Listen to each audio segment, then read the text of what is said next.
सन्माननीय व्यासपीठ, उपस्थित सर्व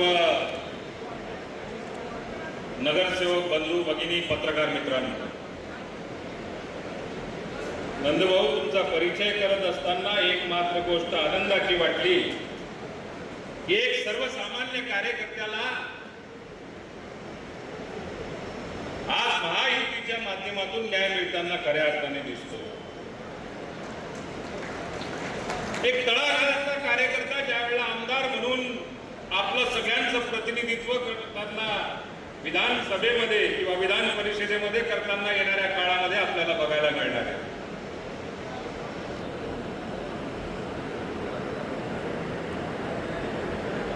अध्यक्ष महोदय, मी आता येताना सगळ्या नगरसेवकांकडे येताना नमस्कार चमत्कार करत येताना बघत होतो आणि सगळ्या नगरसेवकांची अपेक्षा या व्यासपीठावरच्या प्रत्येक मंत्र्यांकडनं गुलाबभाऊ फार मोठ्या प्रमाणावरती येते. त्याला काही नकोय,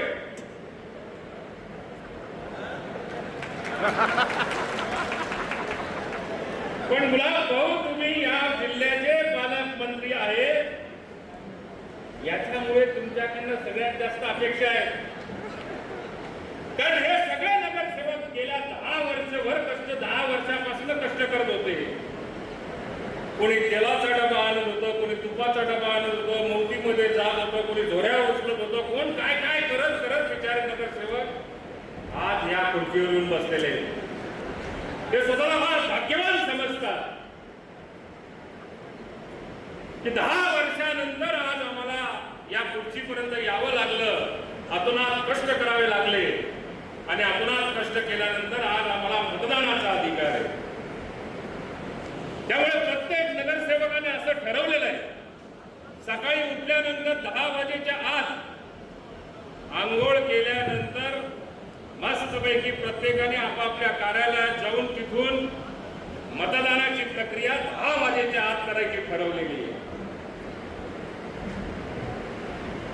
मध्ये मध्ये आता निवडणुकीमध्ये व्यासपीठ बघितल्यानंतर काही सावकारे साहेब दम राहिलेला आहे असं मला वाटत नाही. अधून मधून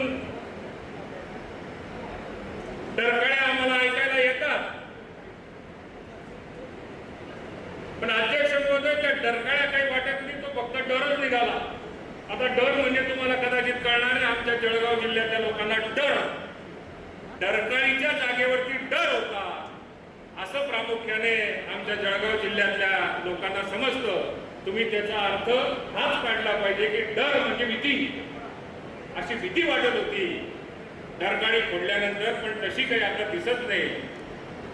मला आत्मविश्वास आहे की आज महायुतीच्या माध्यमातून आपल्या सगळ्या नगरसेवकांची जबाबदारी जी आपल्याला पार पाडावी लागणार आहे की प्रदेश अध्यक्षांना आणि शिवसेनेच्या राष्ट्रवादीच्या सगळ्या प्रमुखांना माझी एक विनंती असणार आहे की ही निवडणूक प्रचंड मतांनी, महाराष्ट्रामध्ये सर्वाधिक मतांनी निवडणूक आपण या ठिकाणी विजय होणार आहे, याचा मला पूर्ण आत्मविश्वास आहे.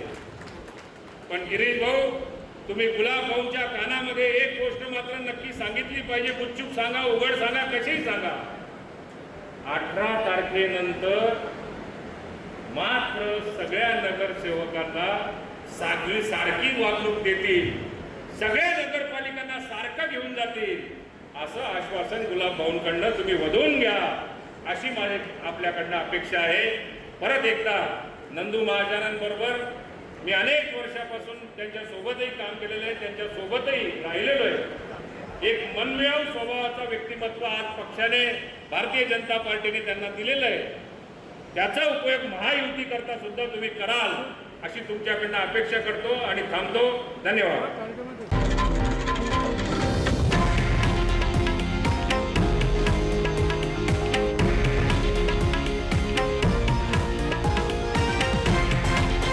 हे आहे देशातील नंबर 1 न्यूज नेटवर्क आणि आपण पाहत आहात TV9 मराठी, एकमेव.